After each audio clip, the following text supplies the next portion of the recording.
সেনা কু ঘটতে চলেছে সেটা আর বলার অপেক্ষা রাখে না।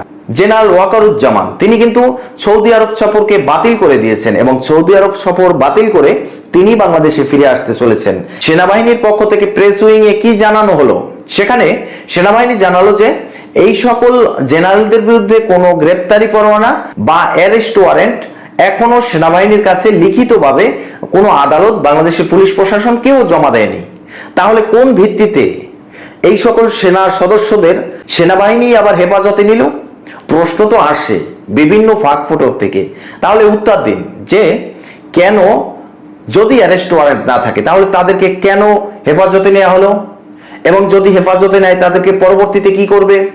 বর্তমান সময় 56 জন জেনারেল তারা যে দ্বিমত প্রকাশ করলো তার প্রেক্ষাপট কি হবে, এবং এই সকল জেনারেলদের কি পুলিশের হাতে তুলে দেবেন? তাদের বিচার কি আন্তর্জাতিক অপরাধ ট্রাইব্যুনালস করবে? মোটেও না, এটা নিয়ে ভাববেনই না একদম। কারণ সেনাবাহিনীর বিচার হয় কোর্ট মার্শালের মাধ্যমে, কোনো আন্তর্জাতিক অপরাধ ট্রাইব্যুনালসে না। সেখানে ডক্টর মোহাম্মদ ইউনূস নিজে একটি তার যে মন গড়া শাসন ব্যবস্থা, সেই শাসন ব্যবস্থারই কিছু অংশ প্রকাশ করে দিলেন সেনা সদস্যদের গ্রেপ্তারি পরোয়ানা জারি করে। এখন সেই পরোয়ানা জারি হয়েছে কিনা জানি না, তবে ফেসবুকে এটা নিয়ে কথা হচ্ছে এবং ফেসবুকে সেই কথা তুলে বর্তমান সময় সেনাবাহিনীর ওই সকল জেনারেলদের বর্তমান সময় হেফাজতে নিয়েছে সেনাবাহিনী। এখন কান নিয়ে গেল চিলে, কানে হাত না দিয়ে সেই চিলের পিছে দৌড়াদৌড়ি। আসলে সেনাবাহিনীদের বিরুদ্ধে কি আসলেই কোনো গ্রেপ্তারি পরোয়ানা বা ওয়ারেন্ট এটি জারি হয়েছিল, নাকি এই যে পিনাকিদের মতন সেই যে বাজে খারাপ প্রকৃতির লোকজন যারা রাত 12টা-1টার সময় লাইভে এসে বিভিন্ন রকমের আতঙ্ক ছড়ায়, সেই রকমের কোনো আতঙ্কের ফলস্বরূপ বাংলাদেশের সেনাবাহিনীর এই সকল জেনারেলদের নিয়ে এই ধরনের কথাবার্তা উঠলো, গ্রেপ্তারি পরোয়ানা উঠলো? এটা কি বর্তমান সময় ফেসবুকের বাংলাদেশ? বর্তমান সময় তো আসলে স্বাধীন বাংলাদেশ নেই।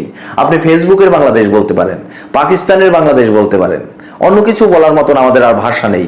কারণ বর্তমান সময় বাংলাদেশের স্বাধীনতা, সার্বভৌমত্ব বিলীন হতে চলেছে। কে রক্ষা করবে আমাদের?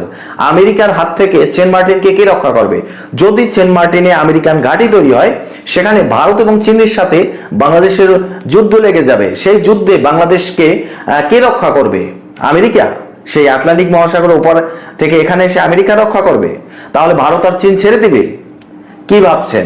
আসলে এরকম কিচ্ছু হবে না। বাংলাদেশের সমস্ত কিছু ধ্বংস হয়ে যাবে যদি না উপর আল্লাহ সহায় থাকে। তো সেই সহায়তার জন্যই আল্লাহ তার নিজের হাতে এই সকল জেনারেলদের জন্য এই গ্রেপ্তারি পরোয়ানা বলেন এগুলো সৃষ্টি করে দিয়েছে। কারণ সেনাবাহিনীর দ্বারা এই মোহাম্মদ ইউনূস তিনি ক্ষমতায় এসেছেন, সেনাবাহিনীর দ্বারাই তার ক্ষমতার পতন হবে।